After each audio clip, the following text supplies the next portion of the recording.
नमस्कार। आज हम आपको 3 फेज एसी पावर सप्लाई के बारे में बताएंगे। 3 फेज एसी सप्लाई के जानने से पहले हम थोड़ा सा सिंगल फेज सप्लाई के बारे में जानेंगे। ये एसी सप्लाई का सिंबल है। ये जो सिंबल देख रहे हैं इसका मतलब एसी होता है। और ये हमने वोल्टेज और टाइम या थीटा प्लॉट बना रखा है। ये वोल्टेज है और ये टाइम या ओमेगा टी। ओमेगा टी को एंगल या थीटा भी बोलते हैं। और ये इस सिंगल फेज की इक्वेशन है। अब मान लीजिए ये जो साइन वेव है इसका पीक वोल्टेज 100 वोल्ट है। 100 वोल्ट हमने सैंपल ले लिया है। आप कुछ भी लिख सकते हैं, समझने में आसानी होगी। तो 100 वोल्ट ये पीक वोल्टेज है, मतलब यहाँ से लेकर यहाँ तक ये। तो इसकी इक्वेशन होती है V = 100 साइन ओमेगा टी। जहाँ ओमेगा टी क्या है? एंगल। ओमेगा होता है 2πf और f होता है 1/t। अगर फ्रिक्वेंसी 50 हर्ट्ज है तो t 20 मिली सेकेंड होता है। ये यहाँ से लेकर यहाँ तक एक साइकिल होता है। ये एक साइकिल है। 50 हर्ट्ज का मतलब है कि एक सेकंड में ऐसे ऐसे 50 साइकिल आएंगे। एक बार, दो बार, ऐसे 50 टाइम्स। और एक साइकिल में जो टाइम लगता है वो होता है 1/f। t बराबर 1/f। अगर ये 50 है तो ये 20 मिली सेकेंड होगा।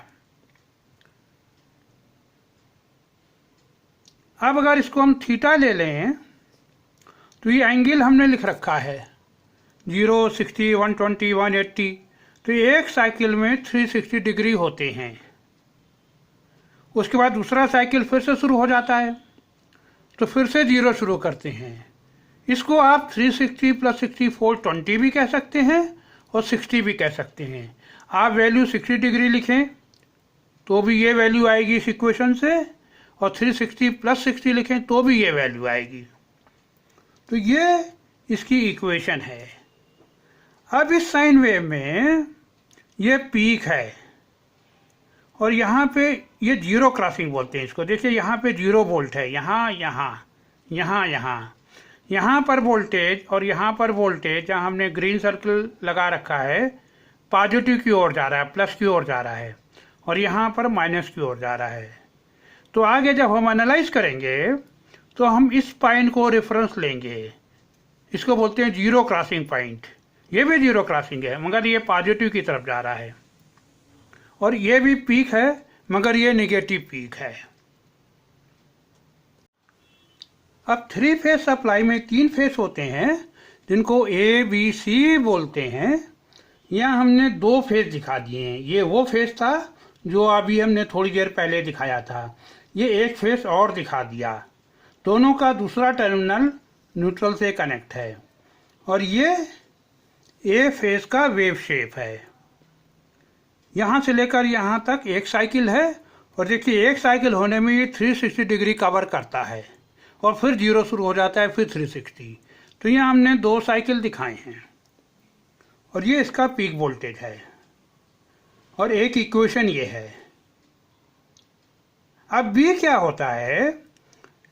यहाँ पर जो जनरेटर होता है 3 फेज के केस में B फेज का वोल्टेज ऐसे जनरेट करते हैं कि इससे 120 डिग्री के बाद 0 शुरू हो।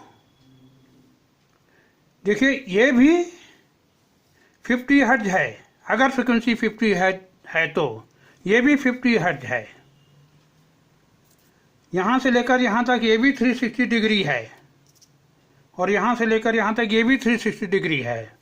ये टाइम भी और ये टाइम भी 1 साइकिल टाइम है। फर्क क्या है? यहाँ पे जीरो क्रॉसिंग 0 से शुरू हो रहा था। जीरो क्रॉसिंग मतलब 0 से जब वोल्टेज ज़्यादा हो रहा हो। इस वेव शेप का B का जीरो क्रॉसिंग ये है। देखिए 0 यहाँ पे क्रॉस हो रहा है ना, इन दोनों के बीच में 120 डिग्री का अंतर है। थ्री फेस में V का वोल्टेज जनरेटर की मदद से ऐसा क्रिएट करते हैं। इसी प्रकार इस पीक से इस पीक के बीच का डिफरेंस भी 120 डिग्री होगा और बाकी वही होता है, तो हर पॉइंट 120 डिग्री शिफ्ट हो जाता है। और फ्रिक्वेंसी दोनों की एक है, पीक वोल्टेज दोनों का एक है, यहाँ भी 100 है, यहाँ भी 100 है। इसकी इक्वेशन होती है 100 साइन ओमेगा टी, इसकी इक्वेशन होती है 100 sine omega T minus 120। Minus 120 क्यों? क्योंकि ये 120 लैग कर रहा है। लैग क्यों कर रहा है? अगर आप इधर से बढ़ें तो पहले इसका 0 आता है, उसके बाद 120 डिग्री के बाद इसका 0 आता है, तो ये लेट आ रहा है 0, इसलिए लैगिंग हो रहा है। जब लैगिंग होता है तो माइनस 120 लिखते हैं। अब थ्री फेस में 3 फेस होते हैं, ए बी सी। यहाँ हमने ए और सी दिखाए हैं, इसके पहले ए और बी दिखाया था। ए और बी में क्या होता था? ये ए था, उसके 120 डिग्री के बाद बी आता था, जीरो क्रॉसिंग, जहाँ पॉजिटिव वोल्टेज आ रहा हो। सी में क्या करते हैं? सी का वेव शेप ये है, इसमें सी का जीरो क्रॉसिंग ये है और ये भी है, मगर ये निगेटिव वाला है। यहाँ वोल्टेज निगेटिव जा रहा है, यहाँ वोल्टेज पॉजिटिव जा रहा है, तो हम ये वाला देखेंगे। तो इसके ए फेस के जीरो में और सी फेस के जीरो में 240 डिग्री का अंतर होता है ये। और ये डिले या लैगिंग 240 डिग्री इस जनरेटर से अचीव करते हैं। All three facet time diagram.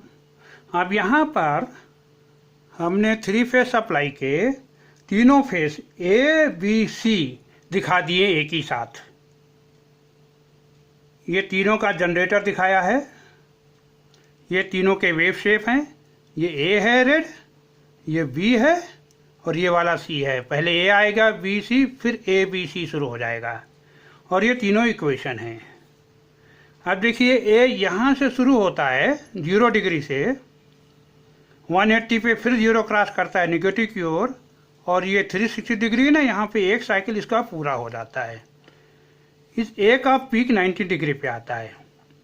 अब हमने बताया था कि जो बी है ए से 120 डिग्री लैग करेगा, तो ए का 0 यहाँ पे क्रॉस हो रहा है ना पॉजिटिव की ओर, तो इससे 120 डिग्री दूर यहाँ पर ये 120 डिग्री जो बी है, यहाँ पे 0 पॉजिटिव होना शुरू हो जाएगा। ये बी है।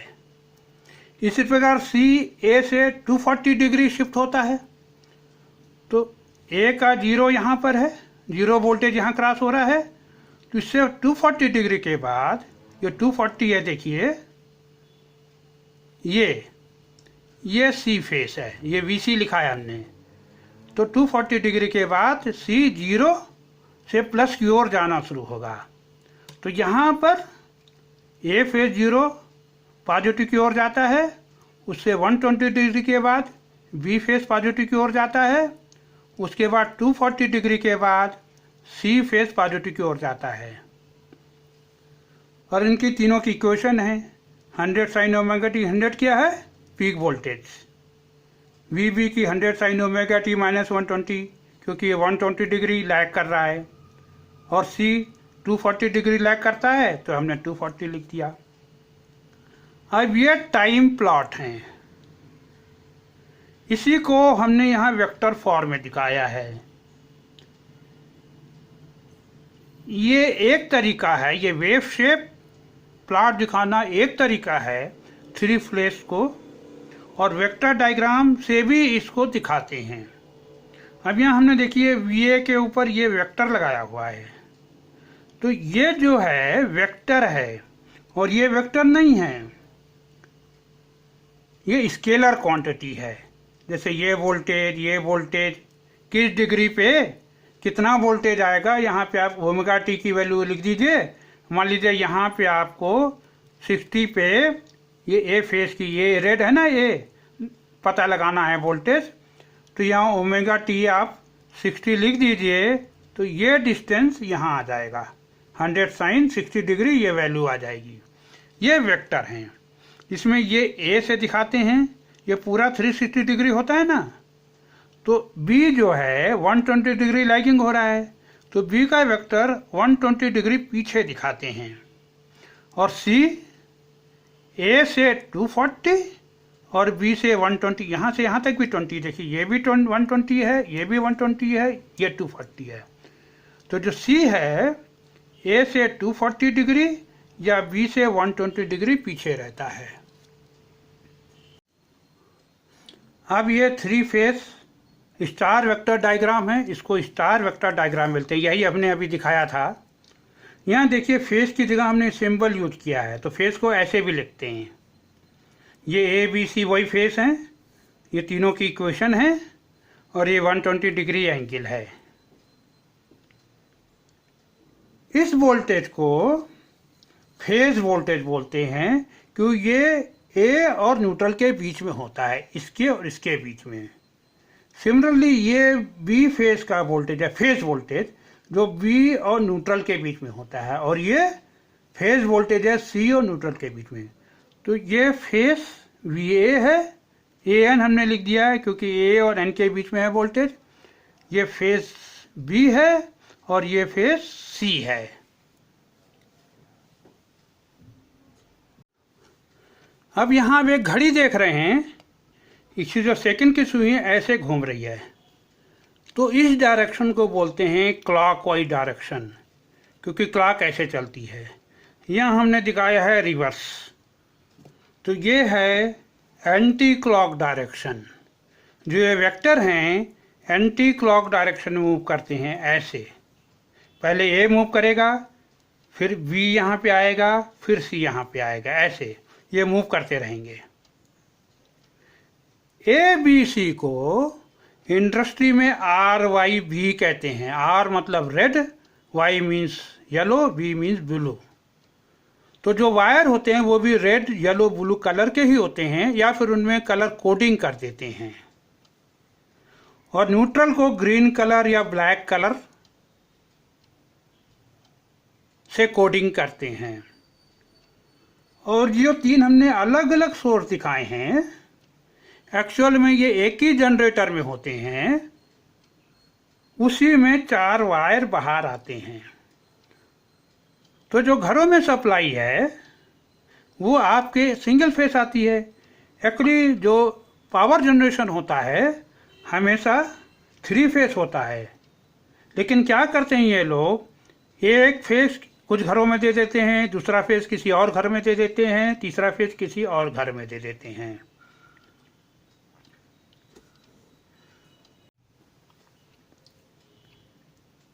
अब ये एक और लाइन A भी बोलते हैं, इसको लाइन B बोलते हैं, इसको लाइन C बोलते हैं। ये हमने A फेस का वोल्टेज दिखाया था, ये B का दिखाया था। अगर यहाँ लिखा है हमने face A minus B, A से B को सेपरेट करते हैं तो लाइन A और लाइन B के बीच का वोल्टेज आ जाएगा, वो ये है।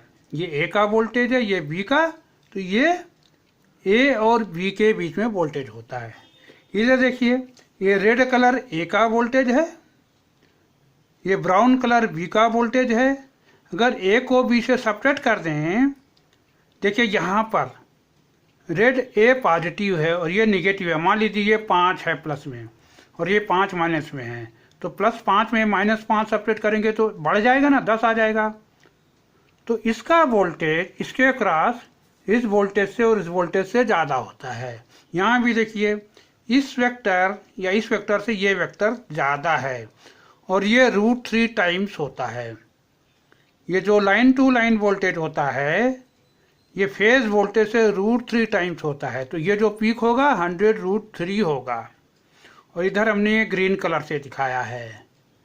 देखिए इस पॉइंट पर A फेस और B फेस का वोल्टेज बराबर है, तो A में से B को सेपरेट करेंगे तो 0 आएगा ना, क्योंकि दोनों बराबर हैं। तो ये ग्रीन कलर 0 दिखा रहा है, लाइन वोल्टेज 0 है। इसको बोलते हैं लाइन टू लाइन वोल्टेज। इसी प्रकार यहाँ और यहाँ भी आएगा। आगे देखते हैं। अब फेज B माइनस C और फेज C माइनस C है। पहले हमने A से B को सेपरेट किया था तो यहाँ पे वोल्टेज आ गया था। अब हम B से C को सेपरेट कर दें, तो इस लाइन का वोल्टेज आएगा लाइन बी टू लाइन सी। तो ये ए है, ये बी है, ये सी है। हमने इस वेक्टर से ये सेपरेट कर दिया, इस वोल्टेज से ये वोल्टेज सेपरेट कर दिया, तो ये वोल्टेज आ गया, वो ये है। इसी प्रकार ये वोल्टेज इसके और इसके बीच में है, इस वोल्टेज से इस वोल्टेज को हम सेपरेट कर रहे हैं, तो ये वोल्टेज आएगा। इस VC से VA को हमने सेपरेट कर दिया, तो ये वोल्टेज आ गया। स्टार डेल्टा वेक्टर डायग्राम, यहाँ पे हमारे पास 3 सप्लाई हैं, A, B और C, मगर वोल्टेज हमें 6 मिलते हैं। 3 मिलते हैं फेज वोल्टेज और 3 मिलते हैं line to line voltage. 3 phase voltage क्या है? A और न्यूट्रल के बीच में एक फेज वोल्टेज है, B और न्यूट्रल के बीच में VB फेज वोल्टेज है, और C और न्यूट्रल के बीच में VC वोल्टेज है, ये भी फेज वोल्टेज है। तो जो स्टार वाले हैं वो फेज वोल्टेज हैं, तो लाइन और न्यूट्रल के बीच में हैं। और बाकी 3 कैसे मिलते हैं? लाइन टू लाइन के। A और जो B के बीच में जो वोल्टेज है वो ये है, ये लाइन टू लाइन वोल्टेज कहलाता है, ये ज़्यादा होता है फेज वोल्टेज से। इसी तरह B और C के बीच में और C और A के बीच में टोटल 6 वोल्टेज मिलते हैं, 3 स्टार के और 3 डेल्टा के। आज यहीं समाप्त करते हैं।